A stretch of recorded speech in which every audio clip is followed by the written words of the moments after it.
घूर घूर के ऐसे पानी हारता रह लड़की नहीं खो देख ले कि हारता रह अरे तोरा लेखन नहीं देखले हो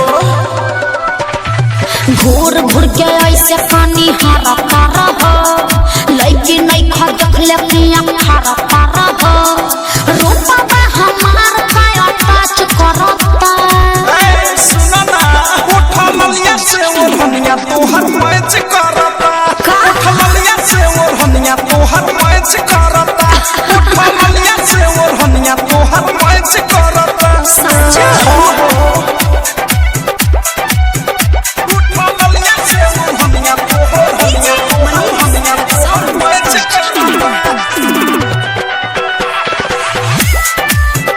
उठा मलिया से ओढ़निया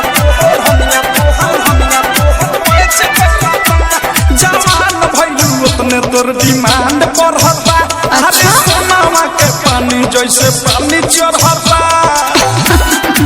अरे तो का दिक्कत बा के गइल होगा कि नहीं कुछ अभी काच बानी कहली फेरा में जब पड़ो ना त मोतिया बिना ढाली दिला बसा दिलवा नहीं काच करता लागत कि जान ले के रहो उठा मलिया से ओढ़निया तोहर मैच करता अच्छा। उठा मलिया से ओढ़निया तोहर मैच करता उठा मलिया से ओढ़निया तोहर मैच करता अरे ठीक है बा उठा मलिया से ओढ़निया तोहर मैच करता